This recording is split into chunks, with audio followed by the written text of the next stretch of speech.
We live in a time of relentless demand. The digital curtain never falls. From the moment we wake, we are bombarded by streams of information, little electronic shouts demanding our immediate attention. Our phones vibrate with endless notifications, an email that requires action, a headline that sparks anxiety, a feed showing what others claim to be achieving. It is a perpetual overload. We are constantly responding, reacting, keeping pace with the flashing demands of the outside world. And in this frenzy, we must ask ourselves a profound question. Where does our inner self begin, and where does the noise end? Are we drowning in the stimulus, or is the stimulus merely reflecting something already agitated within us? Many of us have become experts at managing external stimuli. We organize our desks, we clear our calendars, we build elaborate filters for bad news, but few of us are skilled at managing the internal space. This perpetual state of alertness, this need to process every incoming data point, is exhausting. It keeps us in a permanent mode of flight or fight, leaving little room for quiet reflection, little capacity for true thought. We mistake activity for purpose. We confuse busyness with meaningful existence. We assume that if we just check one more thing, read one more article, or answer one more message, then finally, the frantic buzzing will cease and peace will arrive. But there is no such arrival point. The inbox does not empty into a state of tranquility. If we keep focusing our energy solely on what rushes in from outside, on the urgency dictated by others' expectations or by breaking news cycles, we surrender the most valuable asset we possess, our attention and our peace. The great difficulty lies in the invisible boundary. We are so accustomed to processing inputs that we lose the sense of self-containment. Our identities become wrapped up in these external metrics. How many likes did this post get? Did I reply quickly enough? Is my response appropriate for this high-stakes email chain? Consider the nature of a notification. It is merely an electrical signal, cold and indifferent. Yet we imbue it with weight. We react to its supposed urgency, as if our emotional survival depends on clearing that cue immediately. This is the first major deception of modern life, treating transient data points as definitive demands upon the soul. Stoicism offers not a digital detox in the immediate sense, but rather a deep recentering. It asks us to recognize that the chaos streaming into our awareness, the unending torrent of inputs, the pile of unanswered correspondence, the urgent pleas on screen is fundamentally external. They are facts of circumstance. They exist regardless of whether we acknowledge them or not. The critical shift, therefore, must be moving from a state of perpetual reaction to one of measured observation. When that alert sounds, when that email pings, instead of immediately grabbing the device and addressing the perceived need, we must pause. We must insert a silence into the rapid flow. This pause is not inactivity. It is a conscious act of ownership over our mind. In this pause, we gain the distance necessary to perform an ancient, yet profoundly modern philosophical audit. We ask ourselves, is my attention being pulled towards something that truly belongs within my domain of influence? Or am I chasing echoes, reacting to shadows cast by others' perceived needs? The world will always provide noise. The internet will always generate data. The demands for connection will never diminish. But our inner peace is not a resource we deplete by constant engagement with external stimuli. It is a fortress we must guard. We must learn to stand at the gates of our own minds and politely, yet firmly, tell the surrounding chaos, not today. I am in charge of my focus.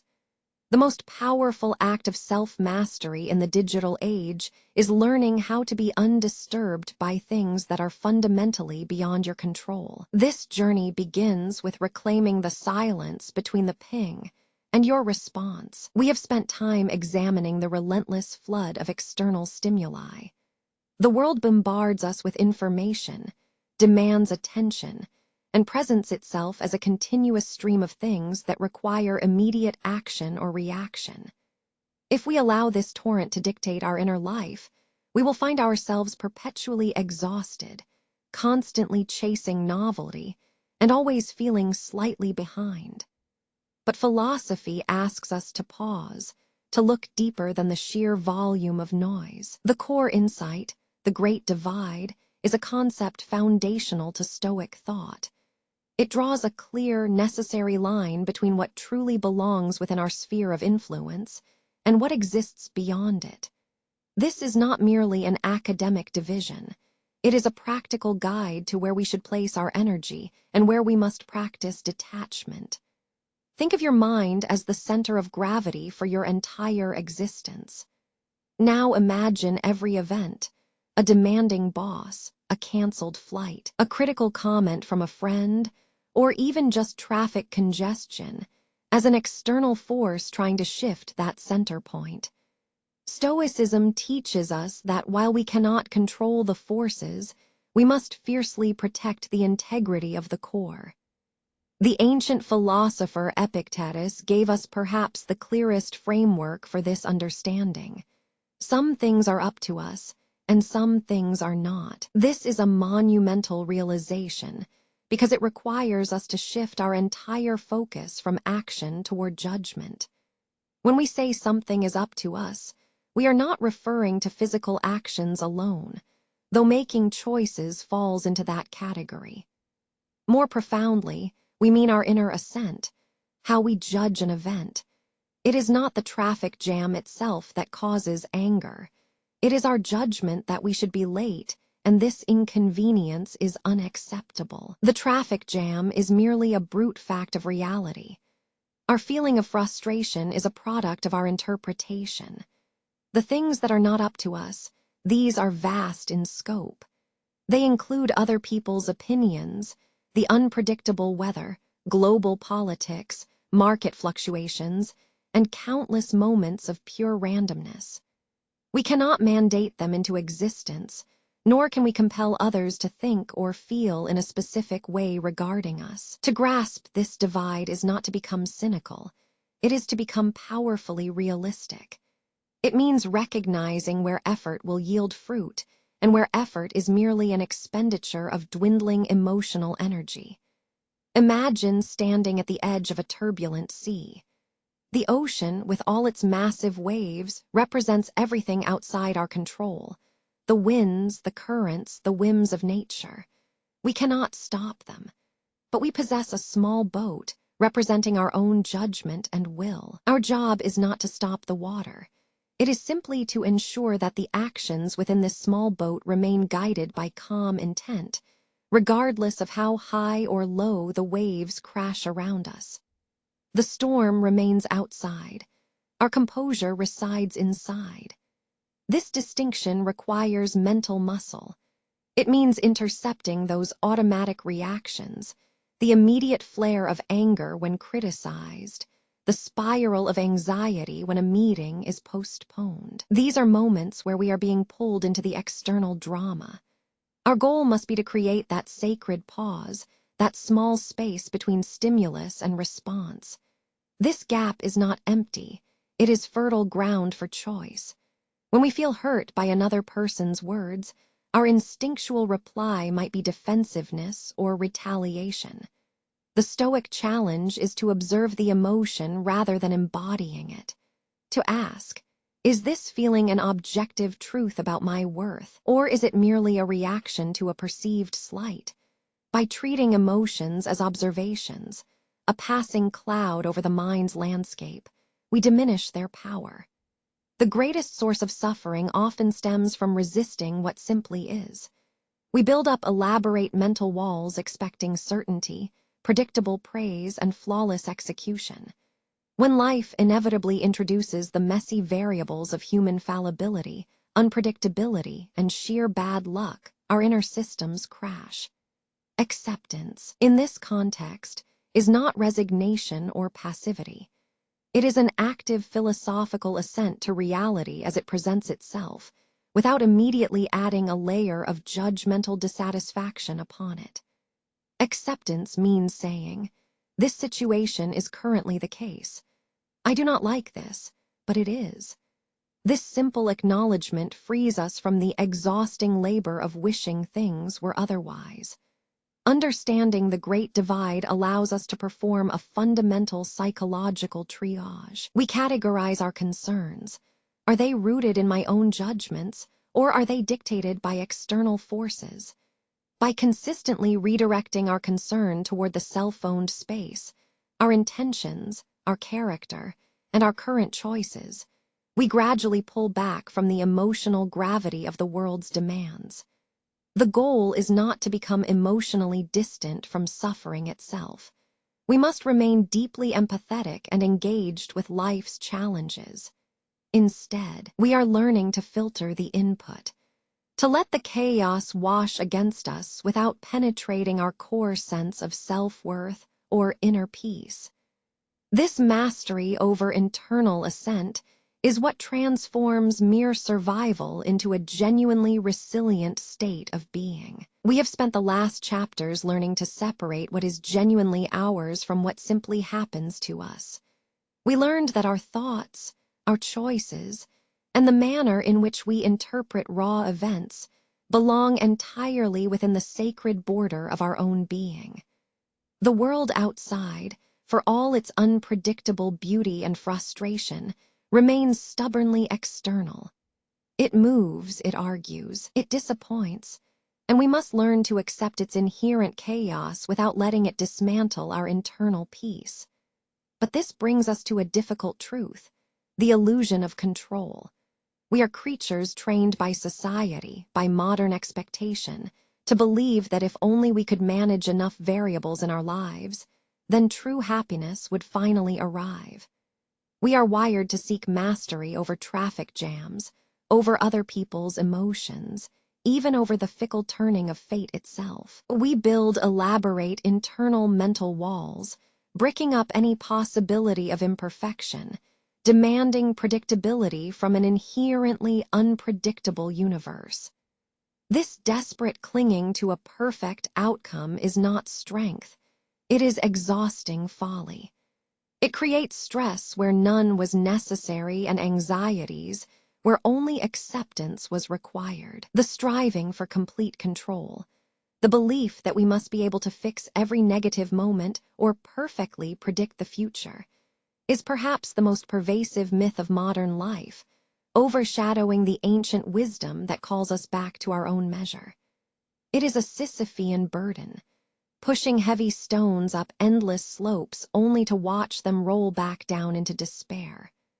The desire to manage everything suggests we are responsible for outcomes far beyond our reach. We worry about career trajectories dictated by the economy, or relationships whose depth is determined by another person's heart. These things are not ours to command, yet we treat them as if they were the most fragile possessions of our soul. Acceptance, in this Stoic sense, is not resignation. It is a profound and muscular assertion of freedom. It is realizing that while you cannot control the wind, you can choose how deeply your sails are pitched against its force. You cannot stop the storm from gathering over the distant horizon, but you can ensure that your own small boat remains steady beneath the coming waves. The moment we surrender the need for total oversight, the misguided belief that everything must conform to a perfect blueprint, is the very moment where resilience blossoms. This acceptance does not mean giving up. It means accepting reality as it is, in this specific breath and this particular time, thereby freeing our mental energy for what truly matters: virtue. Imagine the modern mind treating life like a poorly coded machine that requires constant debugging. Every unexpected notification, every slightly delayed meeting, every minor social slight registers as an error, demanding immediate correction or rage-fueled response. We become frantic troubleshooters of reality itself. The philosophy invites us to step away from this role, to pause and observe the system simply functioning. The practice here is radical observation. When a challenging event occurs, a canceled plan, a harsh word, a physical barrier like heavy traffic, instead of immediately formulating a defensive response or an anxious solution, we simply name what has happened. We separate the event from our reaction to it. The difficulty lies in that delicate space between stimulus and thoughtful reply. This requires us to redefine strength. Strength is not the ability to enforce one's will upon external circumstances. True strength is the inner architecture built of unshakable calm, capable of weathering anything fate might throw at the facade. It is realizing that even if life presents a chaotic mess, a pile of broken pottery, or an unscheduled detour through the mud, your own fundamental character remains untouched and intact. The illusion of control thrives on our fear of uncertainty. Our minds hate gaps in knowledge. They crave closure and predictable patterns. But life is fundamentally random, wonderfully so. And wisdom teaches us that profound growth happens precisely in those messy spaces, where the perfect plan failed, and we were forced to improvise with nothing but wit and virtue. To live without the illusion of control is not to become passive. It is to become radically engaged in one's own moral life. You engage by choosing your response, by asking yourself before you speak or act, is this reaction helpful? Does it align with my deepest values? Is this attempt at forceful change built on fact or merely fear? This shift takes immense daily effort. It is the habit of returning to the center. Whenever a stressful current pulls us outward, demanding we adjust our lives to fit external demands, a deadline, a social expectation, the mood of another person, we must consciously pull ourselves back inward. We remember that the sovereign territory belongs to our judgment. That internal fortress cannot be conquered by noise, by critique, or by inconvenience. Embracing this non-controlling stance is perhaps the greatest act of self-love and mature power. It is saying to the world, I will not let my sense of worth, my tranquility, or my ability to function be determined by variables outside my moral sphere. By doing so, we shed the heavy weight of expectation, both those placed upon us and those we place upon ourselves, and find that lightness, paradoxically, allows for a deeper form of action and a profound sense of freedom.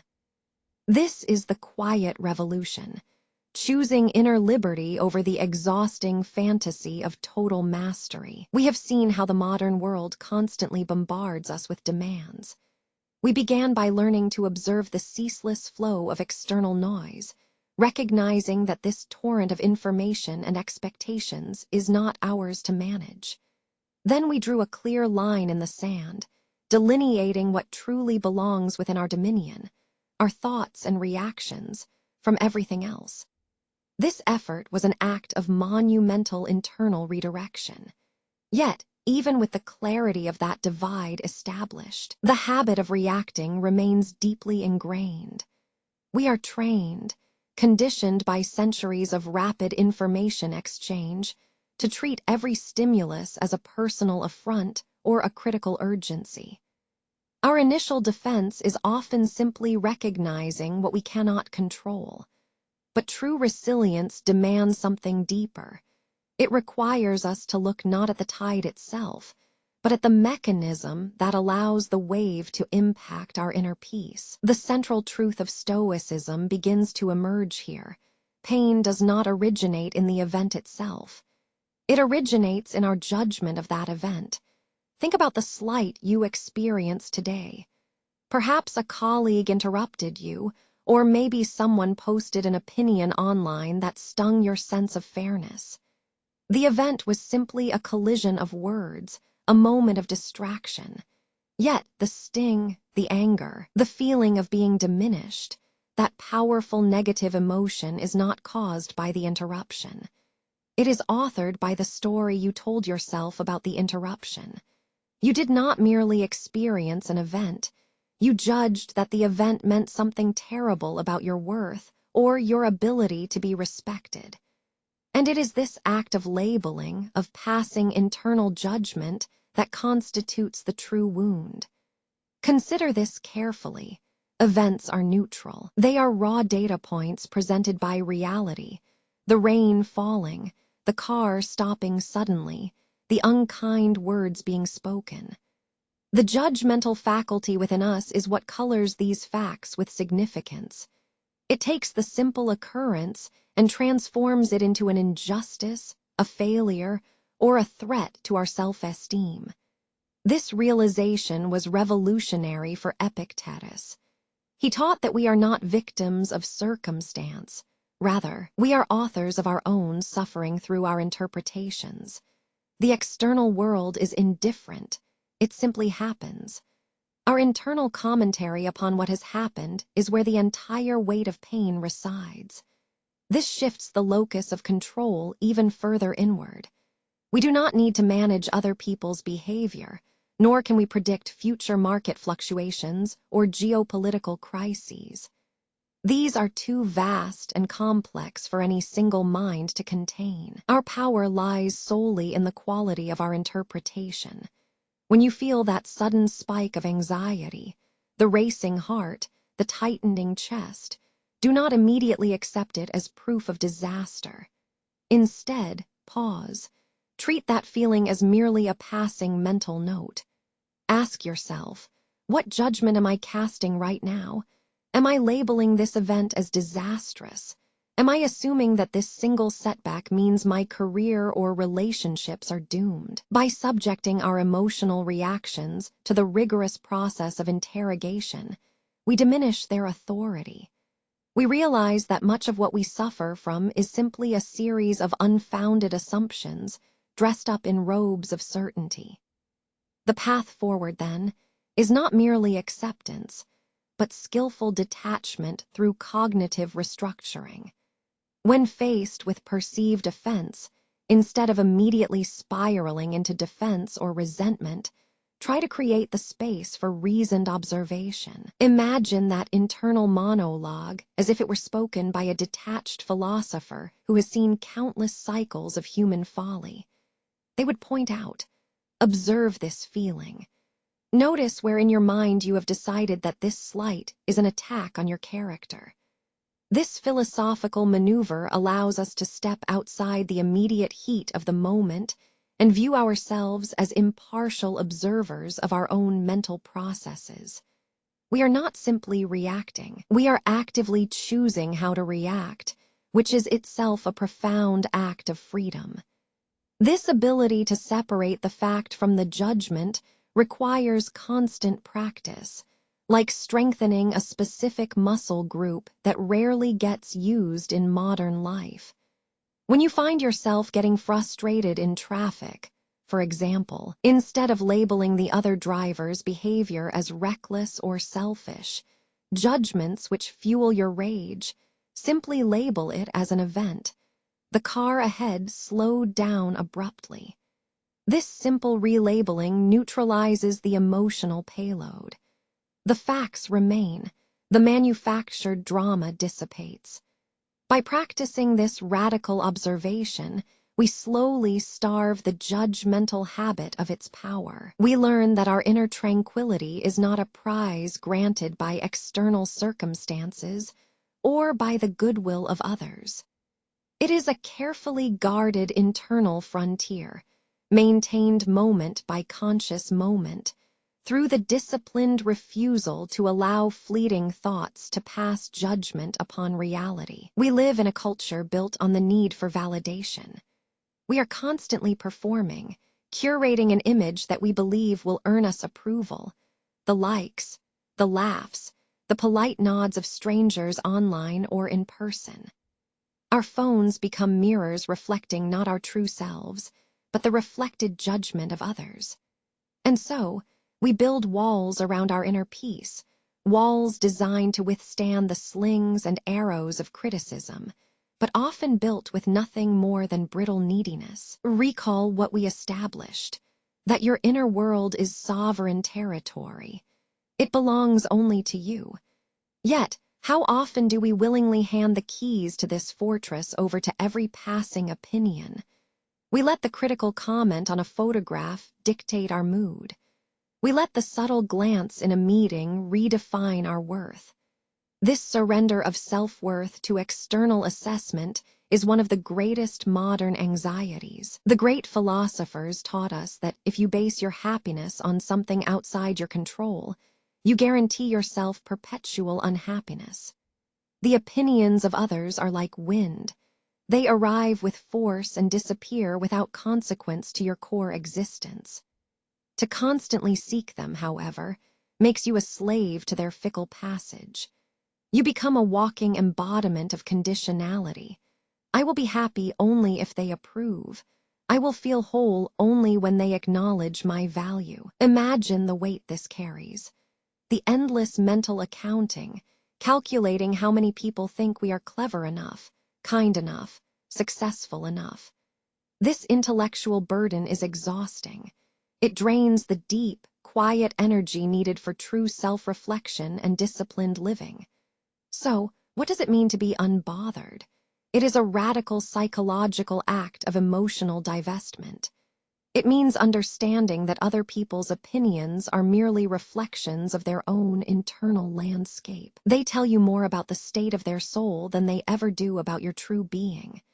Think back to the Stoic ideal, which was never perfection, but resilience. Resilience is not an absence of pain or criticism. It is the ability to let the criticism wash over you, acknowledge its force, and then simply remain standing on solid ground.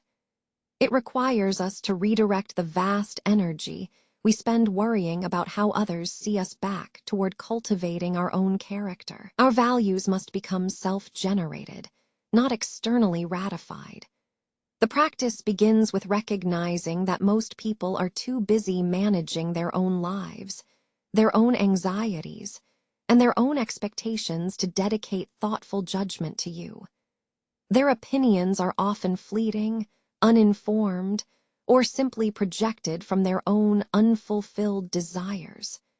To treat them as if they were immutable facts about your character is a monumental error in assessment. The moment an external opinion pierces your sense of self, a cutting remark, a dismissive silence, a social media backlash, the core work is to implement the pause. Do not rush to defend yourself. Do not immediately engage with the intent to prove them wrong. Instead, mentally intercept the statement and observe it. Ask yourself, is this opinion an absolute truth, or is it merely one person's current judgment, influenced by their own biases, fears, or incomplete understanding of a situation? This pause creates distance. It allows us to see that the insult itself is not inherently damaging. The damage only happens when we grant its authority over our emotional state. We must train ourselves to view praise and criticism with equal detachment. When you receive high praise, appreciate it gently, but do not let it build a fragile sense of superiority. Similarly, when faced with biting critique, hear the words as echoes, as evidence of the critic's own inner restlessness, and then allow them to dissipate without taking root. The goal is to inhabit the space between the event and your reaction. The opinion exists. That is an objective fact. Your internal turmoil, however, the fear, the hurt, the anger, that is a judgment you are choosing to assign to the external input. By consciously refusing to validate their right to dictate your mood or self-perception, you reclaim ultimate freedom. This liberation requires immense courage and consistent effort. It means accepting that some people will misunderstand you. Some people will dislike you for reasons entirely unrelated to any failure on your part. And in those moments of genuine indifference or outright rejection, the disciplined soul does not shrink, it expands. It finds confirmation not in adulation, but in its own quiet consistency, the steadfast commitment to acting according to virtue and reasoned principle, regardless of audience. Ultimately, true self-respect cannot be rented from public approval. It must be earned through a consistent internal dialogue, confirming daily that your worth resides solely within the character you build moment by careful moment. Let others cast their opinions. You are responsible only for the quality of your response to them, and in that quiet sovereignty lies an unshakable, profound calm. We have spent time building a philosophical resistance. We have learned to draw the great divide between what we can control, our minds, our judgments, and what remains forever outside of us. This understanding is not simply academic. It must become deeply internalized, becoming the muscle memory of the soul. It feels easier now, perhaps, to merely intellectualize these boundaries. But true resilience demands more than knowledge. It requires practice. The mind, like any physical body, loses its edge if it is never tested. And so we arrive at a deep and challenging technique, one that sounds almost counterintuitive, the premeditation of adversity. This was called Premeditatio Malorum by the ancients. To many ears, this phrase rings of fatalism or outright pessimism. We might think that contemplating worst-case scenarios is simply dwelling on negative emotions. But for the Stoic, it is not about wallowing in dread. It is a deliberate act of mental preparation, akin to an athlete visualizing defeat only to ensure they are ready to win. The goal here is not to predict disaster. It is to neutralize its emotional power before it strikes. If we spend time imagining the loss of our routine, the sudden failure of a cherished plan, the disappointment of those we care for, we strip that potential blow of its shocking impact when reality finally delivers it. We are mentally fortifying ourselves against surprise. Imagine yourself facing a significant setback today. Perhaps you lose a great deal of money to unforeseen circumstances, or perhaps a deeply valued relationship unravels due to actions beyond your control. The natural human reaction is shock, followed by panic, and then sometimes despair, a feeling that the world has fundamentally broken apart around us. This unprepared state leaves us vulnerable, suspended in emotional wreckage. Premeditatio Malorum asks us to change this dynamic. It says, let us rehearse this failure while we are safe, in quiet reflection. We walk through the worst possible version of our current anxieties, not as a prediction of fate, but as a structured thought experiment. When we imagine losing everything, when we feel the immediate gut punch of utter loss, and yet we survive that internal imagining, something profound occurs within us. We recognize that even in the most terrifying mental scenario, our fundamental ability to breathe, to assess, and to choose remains intact. This process creates a sturdy, unshakable foundation beneath our feet. By acknowledging the possibility of pain, by naming its worst contours before it appears, we rob it of its secret power, the power of the unexpected shock. Adversity ceases to be an alien terror. It becomes a foreseeable challenge. It becomes part of the landscape we are prepared to traverse. The internal conflict here is significant. We live in a culture that rewards the belief in constant upward momentum, the illusion that tomorrow will always improve upon today. To willfully dwell on failure can feel like accepting defeat before the fight has even begun. Our immediate instinct tells us to suppress these thoughts, to simply maintain optimism and positive thinking at all costs. But the Stoic wisdom suggests a more robust approach. That genuine preparedness does not spring from wishful thought. It springs from sober contemplation. We are practicing self-compassion through strength. We look ourselves in the eye, acknowledge our own vulnerabilities, the dependency on comfort, the fear of failure, the dread of isolation, and we treat those fears like facts to be studied, rather than emotional waves to be swept away. This systematic viewing of potential suffering is not a descent into pessimism. It is an act of intellectual empowerment. What are we actually doing when we premeditate difficulty? We are identifying what truly matters in the face of loss. When you visualize losing your job, does the deepest pain come from the financial aspect? Or is it the sudden questioning of your value to others? By simulating these losses, we learn where our true emotional attachments lie, and often we find that the things we fought so hard to protect are actually quite flexible, or that our ability to recover is far stronger than our immediate panic suggests. We discover which parts of ourselves are genuinely irreplaceable and truly essential for flourishing. This discipline shifts our internal dialogue from "if only this never happens" to "if this were to happen, how would I respond?" The transformation is profound. It transforms a passive state of worrying, a worry that consumes energy without yielding control, into an active, actionable plan for maintaining virtue and dignity under pressure. Consider the difference between bracing for a minor disappointment versus bracing for true catastrophe. In the first case, we are simply slightly annoyed. Our core self remains undisturbed. But in the second, if unprepared, we can crumble entirely. Premeditation trains us to maintain composure across that entire gradient of difficulty. It teaches emotional elasticity. The goal is mastery over expectation.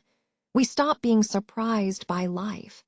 Surprise implies a breach, an unexpected tear in reality's fabric. The Stoic aims to treat life's events, the successes and the deep failures, as predictable elements within the larger flow of human existence.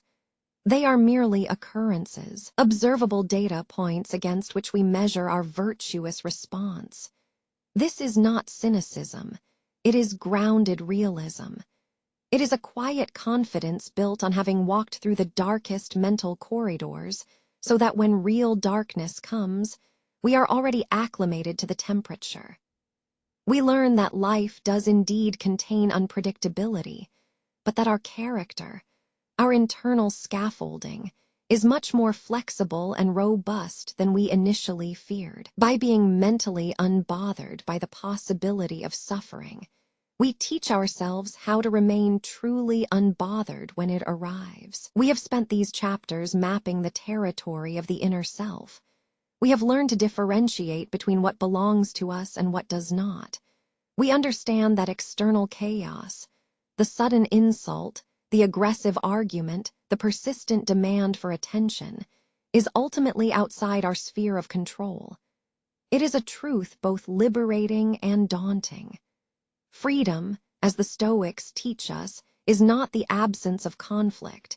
It is the mastering of our own response to conflict. In our previous reflections, we focused on the crucial space between stimulus and reaction. We learned that simply pausing, that measured, deliberate breath before speaking or feeling, is enough to create distance. But the theory often fails in the heat of reality. When adrenaline spikes and emotions take over, the thoughtful pause evaporates. What remains is pure reflex, a primal emotional impulse. This is where the profound power of the non-response emerges. The non-response is not simply silence. It is an active philosophical choice to withhold engagement. It is refusing to lend oxygen to the drama being presented to you. Consider a confrontation, a situation designed explicitly to provoke and drain your energy. Perhaps someone makes a cutting remark, or maybe they launch into a tirade of accusation, seeking nothing more than an argument, a visible sign that their provocation has successfully struck a nerve. What is the temptation in that moment? The powerful urge to defend yourself, to argue back with equal force, to prove your inherent correctness. This impulse feels vital, even necessary for survival. It triggers our innate need to be heard and understood. However, the non-response teaches us something much harder, that your value does not depend on being right or on being fully understood by another person. When you choose silence, you are doing more than just keeping quiet. You are asserting a boundary of self-respect so unshakable that it fundamentally changes the dynamics of the interaction. You are stating, without uttering a single word, that their drama will not be your concern, that their attempts to derail your inner peace simply lack purchase on your spirit. Think of stillness as a physical force, heavier and more powerful than any shouted rebuttal.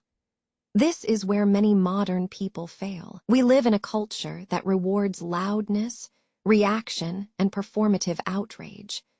The loudest voice often wins, regardless of the truth or wisdom behind their words. But the truly self-mastered person understands that genuine authority stems from restraint. It comes from the ability to observe chaos unfolding around you without letting your own calm waver. It is a subtle mastery, requiring tremendous inner fortitude. The non-response requires radical observation applied not just internally, but externally as well. Instead of interpreting the provocation, the harsh tone, the mocking gesture, as a personal attack that demands a defense, we simply observe it. We treat it like data. We acknowledge, this is another person attempting to control my emotional state through verbal manipulation. By labeling the event for what it is, a performance, a challenge to your composure, you strip it of its power and reduce it to an academic exercise in human behavior. Take the example of unnecessary conflict at work. Perhaps a colleague continuously undermines your contributions, preferring gossip or passive dismissal over direct feedback. The natural inclination might be to counterattack with factual evidence or sharp wit. But if you practice the non-response, you simply hear them and absorb the information. That person is choosing to use indirect criticism. You do not engage in the argument about the truth of their comments. By refusing to become emotionally invested in their narrative, their methods lose their sting. It becomes pointless for them. You are not providing the desired fuel. It is a slow art. In the beginning, it feels unnatural. Our culture has trained us to fill every void with language. Silence can feel like an admission of guilt or weakness. We must actively retrain ourselves to see stillness not as emptiness, but as fullness, the full presence of self-possession. The practice is this: when faced with conflict, ask yourself 3 questions before you open your mouth. First, does responding to this situation serve my deepest virtue? Is it kindness? Is it truth? Or is it simply defending my ego? Second, and more critically, what am I hoping to achieve by speaking right now? Do I hope for approval? Do I hope they will finally admit they were wrong? If the answer is yes, then you are operating from a place of external dependency. Third, can this situation be allowed to exist as it is without my intervention? If the answers suggest that your response is rooted in need rather than truth, then the path to true self-mastery lies in the non-response. By refusing to participate in every petty drama, you become a fortress of inner calm, unbothered not because you do not care, but because you understand where your commitment truly resides, with your own peace. It is the quiet rebellion.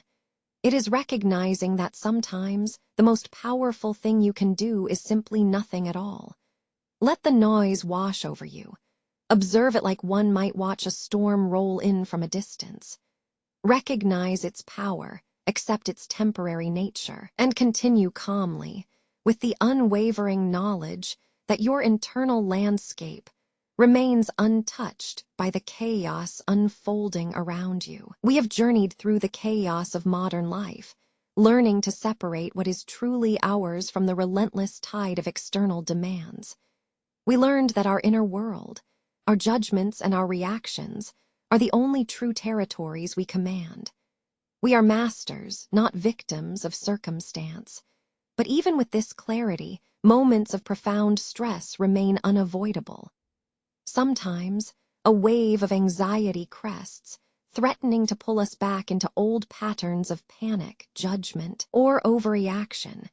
It feels as if the pressure mounts suddenly, engulfing our rational thought and demanding an immediate, visceral response. This brings us to the necessity of the space itself. The pause. Not simply stopping, but occupying that vital gap, the breath between stimulus and response. This stoic pause is perhaps the most practical tool we can wield against the tyranny of instant reaction. It is our psychological breathing room. Think of it like standing on a bridge during a raging river crossing. You do not jump into the current. You stop, you measure your footing, and you wait for the force to pass. The modern world trains us for speed.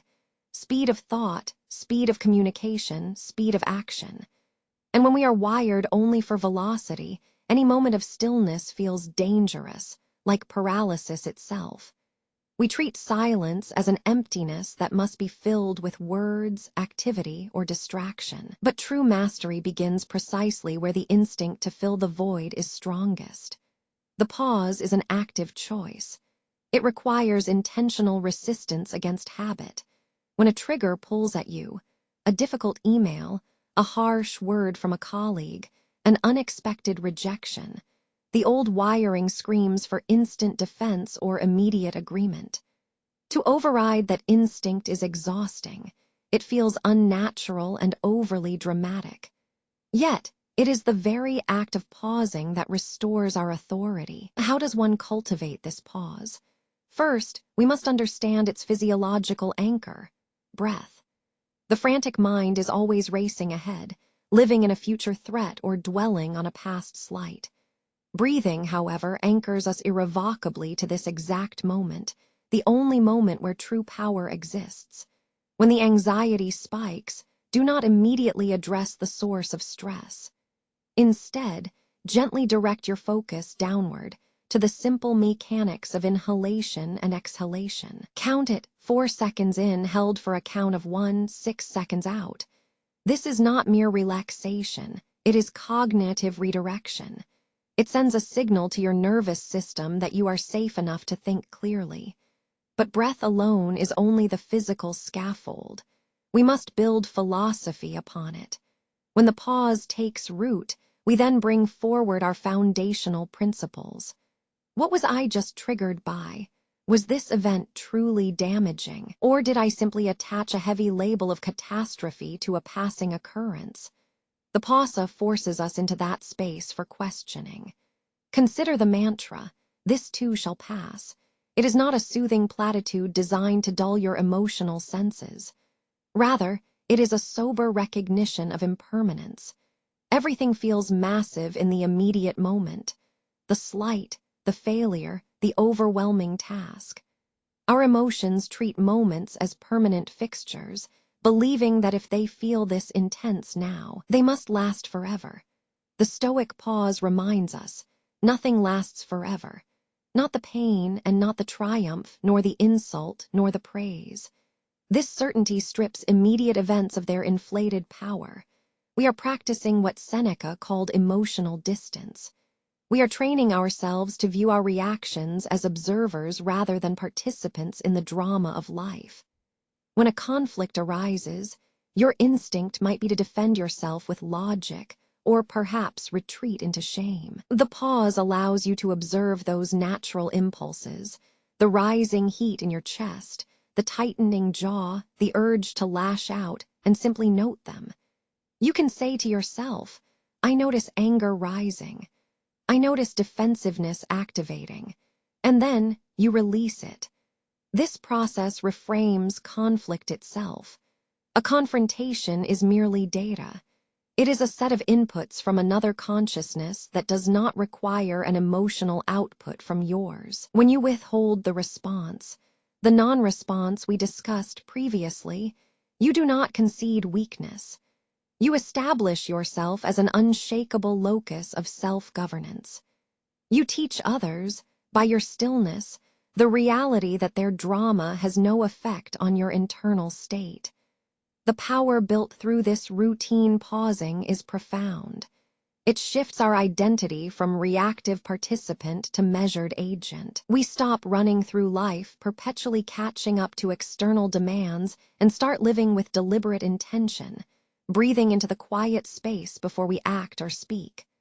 The pause is not an escape, it is preparation. It is the moment where wisdom intercepts impulse. And in that small stretch of time, that precious, sacred breath, we remember who we truly are, individuals capable of choosing their response, regardless of the chaos raging around them. This ability to simply wait, to breathe, and to observe is perhaps the greatest freedom a human being can achieve. We have spent time looking outward, examining the pressures of the world, the relentless demands of information, the shifting sands of other people's opinions. We have learned to pause before reacting, recognizing the vast divide between what is happening outside and the fortress we build within ourselves. But all that effort can become a kind of intellectual inventory. It asks us where to place our true value. Is it in accumulated knowledge? Is it in carefully managed relationships? Or is it something far more private, far more elemental? It is time for an accounting. A quiet moment of reckoning, like standing alone at the edge of a vast, uninterrupted stretch of coastline. We must define what truly belongs to us. I do not mean our physical possessions, the clothes we wear, the devices in our hands, or even the titles that define our professional lives. Those things are borrowed, loaned, or simply impermanent. They change hands with the tide and crumble into dust over time. To build a life around them is to build upon sand. The Stoics taught us that true mastery begins with an inventory of ownership. What can truly be ours? What remains untouched by external fortune? The answer leads us back always to the self, but not in the superficial sense of ego or reputation. It points deeper, to the capacity for judgment, the sheer act of choosing how we respond when everything else falters. Imagine two people facing a profound loss. One person's life satisfaction is tied up in what they possess: the perfect home, the secure career, the admiration of their community. When those things are stripped away, by chance, by time, or by tragedy, their sense of self collapses with them. They feel empty because the outer structure that held them upright was taken. The other person finds their worth not in what they have, but in how they choose to proceed when they have nothing left. Their inner life is a sturdy anchor.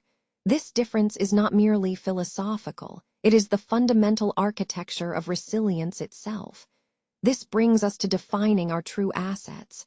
We must start by listing what we consider valuable: time, relationships, health, memory, and self-respect. Now, let us apply the test of transience. How long will this last? Can I lose this tomorrow without fundamentally breaking? The physical body is certainly not forever. The vibrancy of youth fades. Our greatest achievements are eventually relegated to history books. Even our deepest memories become softer, more distant echoes over decades. What remains constant, then? It is the capacity for reflection. It is the conscious choice to apply reason before emotion takes hold. It is the deep commitment to virtue, to treating others with justice, speaking only what is necessary, and acting always in accordance with wisdom. These are not things you can display on a mantelpiece or count on an accounting sheet. They exist solely within the discipline of your own will. We must learn that self-possession is our last resort, our ultimate boundary. It is the one thing no external force, no bad boss, no unexpected storm, no harsh criticism, can ever truly steal from us. This realization should be deeply comforting, yet also intensely challenging, because it means we are fully responsible for the inner world. Sometimes, it feels easier to outsource that responsibility. To believe that if I just get enough praise, or buy enough things, or maintain a certain social status, then my worth will feel solid. We treat our emotional stability like an external reward, waiting for validation from the market of human opinion.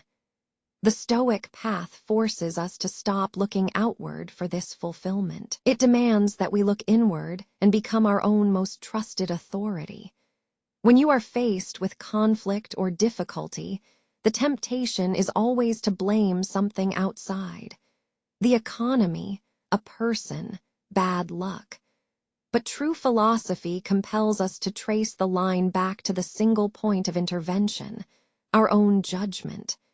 We do not need to achieve a perfect emotional state every minute of every day. We simply need to understand that we are free in the moment the stimulus hits. The world will continue its chaos, the notifications will keep flashing, and people will continue to disappoint us. But because we have redefined our true ownership, their actions no longer hold ultimate power over our spirit. The act of defining what is truly mine is therefore an act of profound liberation. It means accepting that while you cannot control the storm around you, you retain absolute sovereignty over the boat within you. You can choose to remain calm at the helm, even when the waves are highest. This internal sovereignty, this quiet recognition of self-ownership, is the foundation upon which a truly unbothered life is built. Not by escaping reality, but by mastering one's place within it. It is simply about understanding where your true wealth lies and realizing that it is irrevocably you. We have spent time learning to draw lines between what we control and what remains outside our reach. We found that true strength was not in building higher walls against the world, but in mastering the narrow ground of our own inner selves. But there is a dangerous tendency within us, a profound human desire to believe that life should be tidy, predictable, and manageable. We want stability, we crave order, and when reality throws at us anything messy, an unexpected rainstorm, a random burst of laughter from a stranger, the slow decay of time itself, we resist it. We resist the mess. This resistance is exhausting. It demands that we force the world into neat philosophical boxes. This is bad, therefore I must fix it. This is right, therefore I must uphold it. But life rarely provides such clear blueprints. Life is fluid, unpredictable, and profoundly imperfect. To spend our lives fighting the inherent chaos of existence is to ensure our own dissatisfaction. If we are seeking perfect control over an inherently messy reality, we are setting ourselves up for constant disappointment. We build mental structures against turbulence, walls made of what should be. And when a single wave breaches those carefully constructed boundaries, the ensuing emotional panic feels catastrophic. It is a painful realization. Much of our suffering comes not from chaos itself, but from our intense emotional discomfort with it. The journey requires us now to shift our focus again. We must move beyond merely identifying what we control and accept that some things are simply uncontrolled by nature. They are random, they are messy, and they have no moral value, they simply exist. Imperfection is not a flaw in the cosmos. It is its defining characteristic. Embracing chaos does not mean giving up on virtue or discipline. Rather, it means broadening our definition of strength. What happens when we stop fighting the natural randomness? We realize that resilience is less about maintaining a rigid defense and more about achieving a certain kind of fluidity. It is like being in a river current. You cannot stop the flow, but by allowing yourself to adapt, to yield where necessary, you can glide smoothly through moments that would have otherwise thrown you into struggle. The modern world feeds us an addiction to predictability. We want guaranteed outcomes. We expect people to behave rationally and consistently. When they do not, we suffer a profound feeling of betrayal. a sense that the contract of stable existence has been broken. But others are human beings. They operate on flawed wiring, shifting moods, conflicting needs, and sudden impulses that defy our need for narrative neatness. Accepting this requires a new depth of compassion, first for others, but more critically for ourselves. Consider the beauty in decay. A weathered statue is not diminished by time. It gains a texture of history that polished marble can never achieve. The crack in the pavement tells a story of stress and survival. Messy art celebrates the unplanned stroke. These things teach us that value is often found precisely where perfection ends. Our internal life can become similarly rigid, demanding perfect execution, flawless relationships, or uninterrupted calm. But we must remember the human condition itself is inherently flawed. We will fail. Our friends will disappoint us. The plans we dedicate years to perfecting might fall apart due to simple bad luck. These are not deviations from a righteous path. They are the texture of being alive. To embrace imperfection is to surrender our need for absolute predictability, and in that yielding, we find an incredible, liberating power. We stop seeing randomness as personal failing or cosmic punishment and start seeing it as pure raw material, the stuff of life itself. The skill we are developing here is radical acceptance of the unpredictable. It is accepting that good enough often has to suffice, not because excellence is unattainable, but because striving for unattainable perfection creates a far more significant source of unhappiness than embracing reality's glorious messiness. This means retraining our minds every day. When something goes wrong, a spilled cup of coffee, a missed connection, an argument that yields nothing productive, instead of immediately labeling it disaster or failure, we must mentally pause and observe it merely as data. Data about the messy nature of reality. We learn to distinguish between temporary discomfort and true danger. Most chaos falls into the first category. It is irritating, frustrating, and disruptive, but it does not threaten our core capacity for virtue or self-respect. This realization fundamentally changes our emotional weight system. The loss of a job, while painful, is merely an event. It is a circumstance. Our self-worth remains untouched by it. The greatest source of peace is therefore found in a kind of philosophical surrender, not giving up on effort, but ceasing the desperate struggle against everything that cannot be corrected, controlled, or predicted. We stop treating life like a tightly edited documentary and start accepting it as an unscripted, glorious cinematic spectacle of human frailty and resilience. This is not passive resignation. It is active engagement with reality in its wildest, most varied forms. It is choosing to live fully within the boundaries of what is, rather than perpetually regretting or fearing what might be, or what should have been. This willingness to adapt, this profound comfort with uncertainty, this is true mastery. This acceptance allows us to become unbothered not by removing chaos, but by mastering our internal relationship with it. We carry the calm within, because we understand that the outside world will always contain enough mess for a lifetime of wonder and challenge. We have spent much time examining the mechanisms of anxiety. We have learned to draw lines in the sand between what we can control and what flows inevitably past us, like a river or a relentless wind. These philosophical tools are powerful, but they are not magic wands. They require dedication. They require turning the abstract concepts of judgment and choice into the tangible act of daily living. If previous chapters taught us how to identify the stressor, be it an angry email, a disappointing outcome, or a sudden inconvenience, this chapter asks us to confront the nature of consistency itself.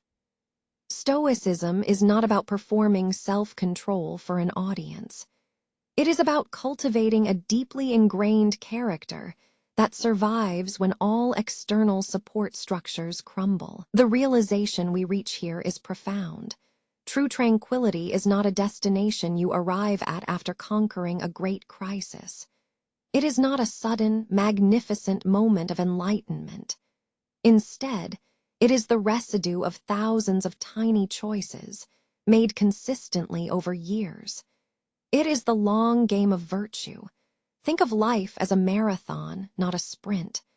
The final mile does not require a burst of superhuman effort. It requires maintaining the steady, measured pace that was set in the early training miles.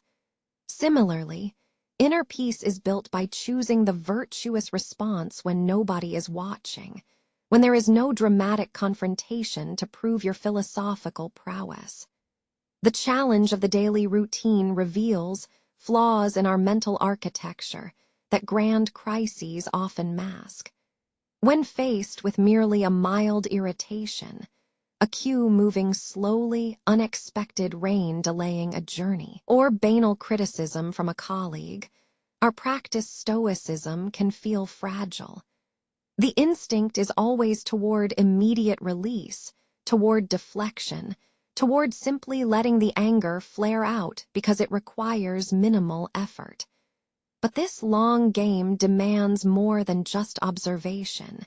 It demands transformation. It means changing what we fundamentally value. We must move away from valuing favorable outcomes and instead dedicate ourselves solely to the integrity of our methods. Our sole concern must be whether, in this moment, our action was courageous, temperate, just, or wise. Everything else, the result, the applause, the outcome, is merely indifferent data. The training involves what I call moral muscle memory. Just as a runner strengthens their stride by repeating the motion thousands of times, we must strengthen our ability to choose virtue by repeatedly choosing it in moments of trivial discomfort. We practice acknowledging the slight delay with calm patience, not because the traffic is good, but because we have trained ourselves to value the peace within over the speed outside. This consistent moral effort begins to change the very structure of our desires. If we continually train ourselves that internal choice is the only thing truly ours, then external events begin to lose their power. They become background noise. They are simply environmental texture. The wind blows, you remain steady. People misunderstand, you retain your clarity. Consider the subtle temptation to engage in self-pity or rumination after a mistake. This is when the long game falters. It invites us back into the cycle of reacting, the victim narrative. True mastery requires accepting failure not as proof of our flaws, but as unavoidable data points for learning. We must greet imperfection, both in ourselves and in the world, with disciplined curiosity rather than frustrated despair. The core virtue we are refining is resilience itself, not merely bouncing back after a shock, but maintaining integrity while under pressure. It is accepting that life is fundamentally messy, random, and often frustrating, and choosing to remain noble anyway. This radical acceptance of the imperfect human condition allows us to cease fighting reality. We stop treating setbacks as personal betrayals and start treating them simply as circumstances requiring the best possible response from a trained mind. This disciplined commitment, this steady dedication to becoming better in small ways, day after day, is how we build true unbotheredness. It is not an empty void of caring. It is a profound, deep-seated conviction that our character matters more than any consequence. We are choosing the internal state over the external reward every single morning. And in that unwavering commitment lies the only lasting freedom. We have learned to build resilience by understanding the boundaries of our inner self and the unpredictable nature of the world around us. We have practiced recognizing that much of what disturbs us belongs not to the events themselves, but to the judgments we place upon them. We understood that true power is found in the space between feeling a stimulus and acting on it. This chapter asks us to move beyond knowing this philosophy. It asks us to inhabit it fully. It requires taking that sacred pause, that deliberate, conscious breath, and treating it as the foundation of every meaningful action. The modern world excels at demanding immediate reaction. It expects us to be instantaneous, always engaged, forever responding before we even process what has been said or seen. This immediacy is a profound tax on our inner peace. When faced with provocation, when criticized unfairly, or when simply overwhelmed by the noise of competing demands, our default setting is reaction. Our emotional circuits fire instantly, defend, argue, withdraw, or spiral. To be unbothered is not to have no emotions. It is to refuse to let those emotions control your actions. The space between stimulus and response, that pause we have discussed, is the gymnasium of the soul. It is where freedom lives.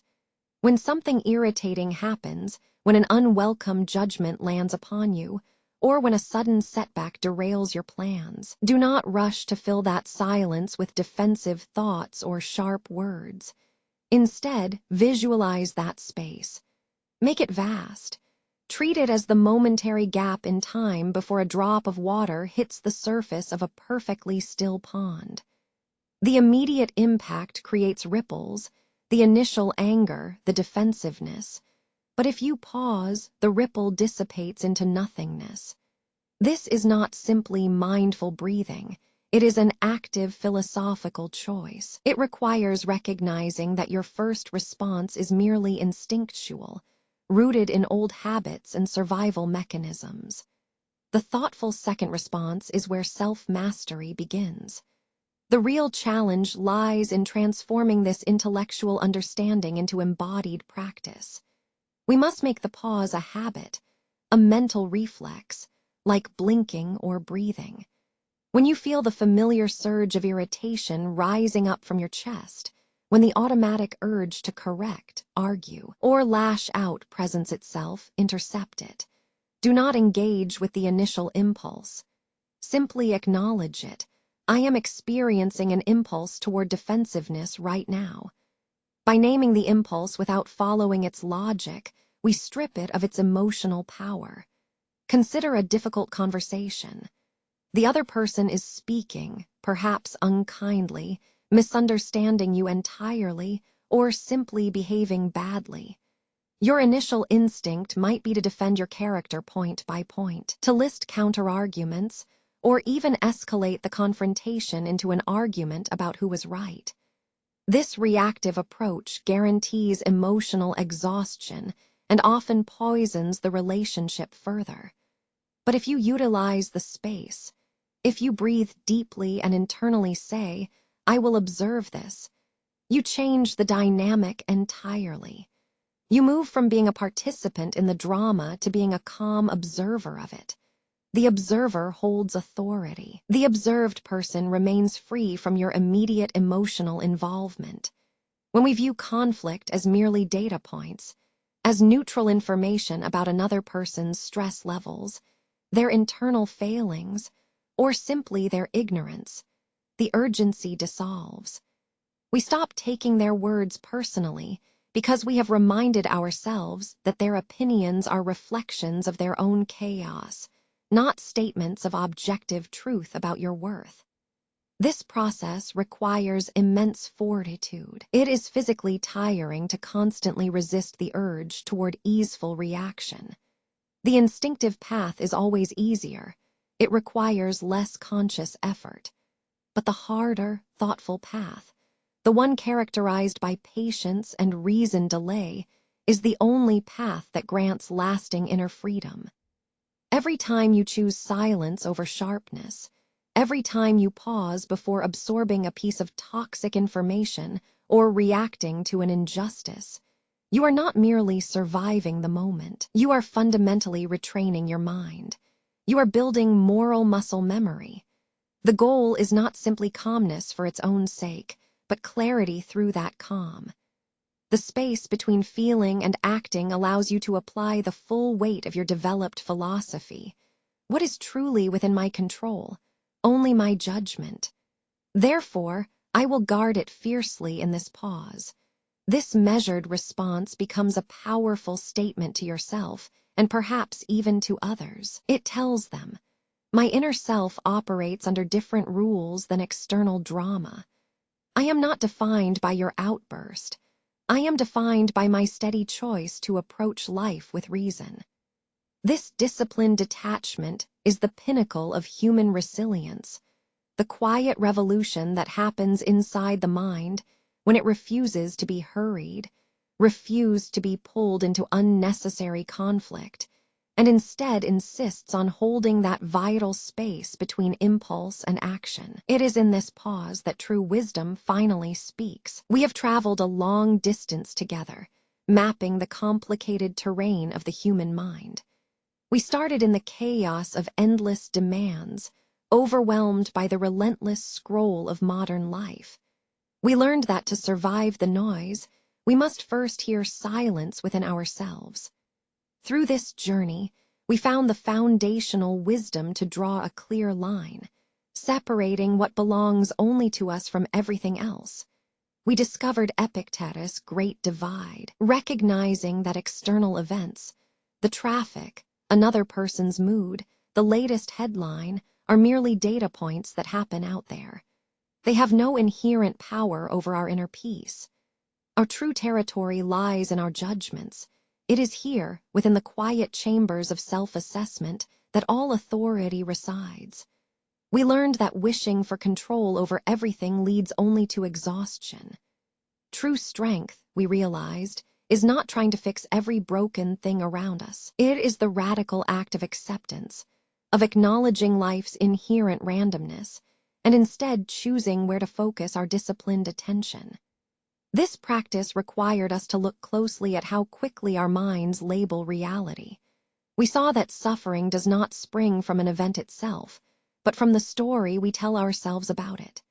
To achieve mastery, we had to insert a pause, a deliberate, sacred breath between the stimulus and the response. This space is where true freedom resides. We confronted the phantom weight of other people's approval, understanding that genuine self-worth must be sourced internally, not negotiated with external praise or criticism. We found liberation in realizing that others' judgments are often merely reflections of their own internal struggles. To seek their approval is to build a cage around your spirit. And then there was preparation, the disciplined mental exercise we called premeditation of adversity. This was not about dwelling on fear, but about stripping potential setbacks of their emotional charge. By walking through imagined difficulties when safe, we found them less terrifying and more merely challenging. We learned that even if things went wrong, our capacity to choose a rational response remained untouched. The mastery deepens in the confrontational space, the quiet power of non-response. In times of provocation or conflict, it is tempting to defend ourselves immediately, to engage in the drama. But we discovered that true authority comes from restraint. By choosing to observe disagreement without fueling it, without offering a defensive reply, we refuse to grant any external source the power to dictate our inner state. We become observers of the human theater, rather than its primary actors. These lessons culminated in learning the value of the Stoic pause itself, that vital breath room needed when immediate reaction threatens to overwhelm reasoned thought. This pause is not merely resting. It is an active choice, a conscious declaration that we will not be slaves to our impulses or to modern urgency. It is where we intervene, slowing down the internal speed wiring until the dust settles enough for clarity to descend. We cataloged what truly belongs to us, our judgment, our effort, our willingness to practice virtue each day. We separated these permanent inner assets from the fleeting external trappings, the titles, the accounts, the momentary comforts. This self-inventory revealed that the greatest luxury is simply owning one's own ability to choose a worthy action. The final shifts brought us into an embrace of imperfection itself. We shed the need for life to be neat or perfectly controlled. The deepest resilience is found not in preventing chaos, but in accepting its messy reality, seeing every setback merely as data needed for growth, and allowing ourselves to thrive within that randomness. The cumulative wisdom we gather demands nothing grand from us now. It does not require a sudden heroic act of self-control or a dramatic overhaul of our lives. Instead, it asks only for the quiet revolution of consistent small choices. The mastery of self is revealed in the morning cup of coffee, savored with mindfulness, in the respectful restraint shown during an argument, and in the deliberate decision to pause before launching into judgment or accusation. It is the daily, repetitive choice to act from a place of principle rather than pique. The quiet revolution is simply this: choosing where your attention lands, choosing not to amplify every minor slight, but recognizing it as background noise. Choosing compassion even when faced with indifference. This relentless focus on internal integrity, day after day, builds what the ancients understood best: an unshakable character. It transforms us from people perpetually reacting to a world that shouts at them, into individuals who govern themselves quietly from within. This deep self-mastery is not a destination marked by perfect tranquility. It is a continuous process of ethical refinement. It is the commitment to showing up for oneself, consistently and gently, choosing virtue over comfort, and peace over participation in the drama. This internal fortress we build requires vigilance, yes, but its reward, a profound state of inner calm that nothing external can touch, is the greatest freedom humanity could ever attain. You are not simply coping with life. You are actively designing your response to it, one measured breath at a time. We have traveled through the map of self, learning where we hold genuine power and where we must surrender our demands. We understood that true freedom is not found in eliminating chaos from the world, but in mastering the space between ourselves and the chaos. Many people mistake being unbothered for apathy, a distant indifference to life's beauty or its suffering. They assume it means caring nothing at all. But this understanding requires a profound correction of premise. To be unbothered is not a state of emotional absence. It is, rather, a deep commitment to how we care. It is the disciplined clarity that arises when our focus shifts entirely inward.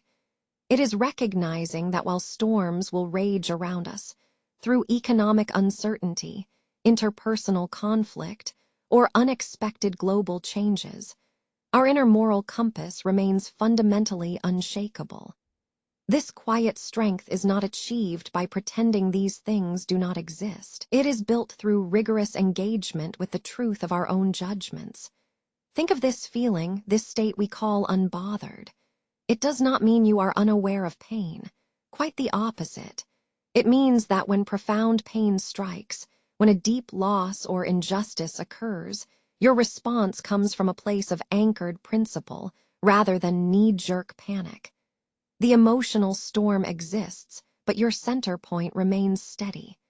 The ancient philosophies knew this state intimately. They did not advocate for emotional numbness. They advocated for psychological robustness. They taught us that our worth and our peace cannot be hostage to the whims of others, nor can it be dictated by external circumstances. This is the final frontier of self-mastery. It is realizing your inherent sovereignty. The world around you constantly pushes you toward reaction. React when slighted, react when disappointed, react when hurried. These reactions are comforting in their urgency because they give us a sense of immediate action. But that action is rarely guided by true wisdom. It is governed by momentary fear or misplaced attachment, and that governing force diminishes the self. The practice we have explored, the pause, the non-judgmental observation, the clear demarcation of control, all leads to this single point: self-possession. Self-possession is not a grand act. It is the million tiny moments where you choose silence over outburst, clarity over complaint, and measured response over reactive whim. The challenge for us today is redefining what caring means. We are naturally wired to care deeply, for our jobs, for our loved ones, for justice itself. These attachments give life its necessary meaning. But attachment that defines the self becomes a weakness, a potential point of shattering when circumstances fail to meet expectation. Our goal is not to stop caring. It is to redirect where we project our deepest concern. We learn to care about the integrity of our character more deeply than we care about the success of a venture or the approval of a friend. We pivot from asking, "What will happen?" to asking, "Given whatever happens, how will I choose to respond?" This shift in focus fundamentally recalibrates your emotional reality. When you commit yourself fully to acting with virtue, to being just, courageous, temperate, and wise, the outcomes of that action become secondary concerns. The reward becomes the integrity of the choice itself. This detachment is not coldness, it is profound clarity. Imagine life as a turbulent river. Many people paddle frantically against the strongest currents, fighting every wave, convinced that if they just muster enough energy, they can force the water to behave. They exhaust themselves in this desperate struggle for control. The unbothered individual, however, understands the physics of the river.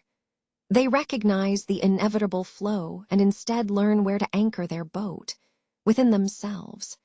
They accept the current as it is, knowing that true power lies not in defying the water, but in maintaining an unyielding stillness within the hull. The state we aspire to is therefore a disciplined equilibrium. It is the quiet confidence of a man who has done the work, the inner inventory, the questioning of judgments, the acceptance of randomness. It is knowing that no matter how loud the world screams at you, or how disappointing today turns out to be, you possess an internal fortress built by sustained choice. This life requires constant maintenance, like training a muscle. You cannot achieve this state through one great epiphany or grand gesture. It emerges from the thousand small choices. Choosing patience when annoyance is easier, choosing honesty when deflection is simpler, and most importantly, choosing observation over participation in drama. These micro-choices reinforce the boundary between your inner self and external chaos. To be unbothered, therefore, means becoming maximally responsible for your own mind. It means treating your attention as the most precious, limited resource you possess. When distraction threatens to overwhelm you, when comparison assaults your sense of worth, or when sudden stress demands an immediate emotional explosion, you pause. You recall the principles. Remember the divide between what is yours and what is not. You ask yourself which response serves virtue and which simply satisfies a fleeting need for relief. The goal is ultimate resilience. It is reaching a point where external turmoil does not generate internal collapse. Your peace becomes an absolute, intrinsic asset, like breathing, always available, regardless of the weather outside. It is a monumental undertaking, but it is the only path to true freedom.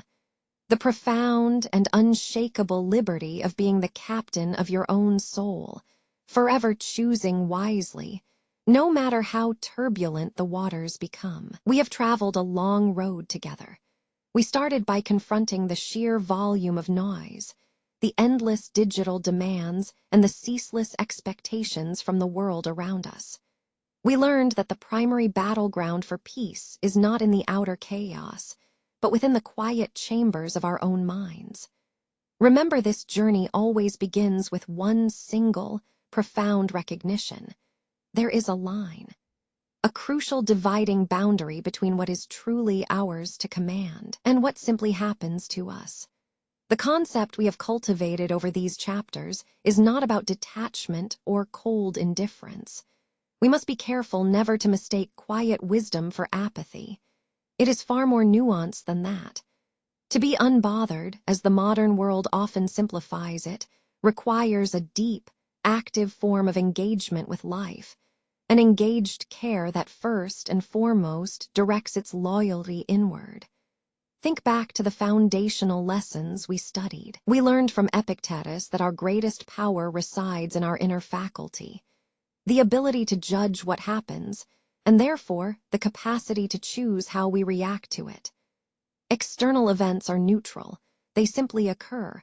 A traffic jam, a harsh word, unexpected loss. They carry no inherent moral weight, only the judgments we slap upon them. And it is these labels, these immediate, untrained narratives, that transform a simple occurrence into deep emotional pain. This recognition required us to build what I call the Stoic pause. It was not an act of silence, but an act of rigorous intellectual intervention, a refusal to give our immediate emotional instinct total authority. That momentary breath, that conscious gap between stimulus and response, is where true freedom lies. It is in that space that we move from being mere reactors to becoming sovereign agents of choice. We practiced seeing the world not as a series of personal assaults, but as pure data. We treated disagreement like an interesting historical pattern, detached from our sense of self-worth. We learned that seeking external validation, the approval of colleagues, the admiration of strangers, is like building your house on shifting sand. Such structures inevitably collapse under the weight of others' unpredictable opinions. The work then became integrating these lessons, realizing that vulnerability is not a weakness to be feared, but rather a deep recognition of our dependence on self-rule. We had to embrace the messiness, accepting imperfection and randomness as fundamental components of the human condition. To resist life's inherent flux is to fight gravity itself. It leads only to exhaustion. The true measure of character, then, emerges not when everything is going well, for happiness in good times can often be fleeting and fragile, but precisely when things are profoundly difficult. When loss strikes unexpectedly, or when a harsh word cuts deep, the accumulated practice of mindfulness becomes our shield. Our emotional stability must be proven under duress. The challenge now, as we conclude, is to internalize this philosophy so deeply that it no longer requires conscious effort. It must become instinctive, a fundamental part of how you process reality. This self-possession is not a destination arrived at after one grand epiphany. Rather, it is the steady accumulation of thousands of tiny, deliberate choices made correctly over time. Every time you feel the rush of panic before answering an email, every time you are tempted to argue in defense of your perceived honor, every single moment where frustration pushes you toward sharpness, that is a micro-battleground. And in that fight, remembering the pause, recalling the foundational truth about control, and choosing patience over reaction is the win. The wisdom we carry within us is immense. It is the recognition that while we cannot choose what life hands to us, the setbacks, the disagreements, the pain of separation, we retain absolute authority over the lens through which we view those things. We own our judgments. We own our responses. And this ownership is the ultimate source of enduring peace. The path ahead remains one of constant vigilance and gentle correction. Never assume you have arrived. For every day presents a new opportunity to rebuild that disciplined gap between event and judgment. To live fully, anchored in virtue, accepting chaos as inevitable, and always returning your focus to the steady rhythm of your own inner life. Carry this quiet revolution with you, the profound knowledge that your greatest strength is not external might or accumulated wealth, but the unbreakable discipline of your own spirit. That calm you seek must be nurtured daily,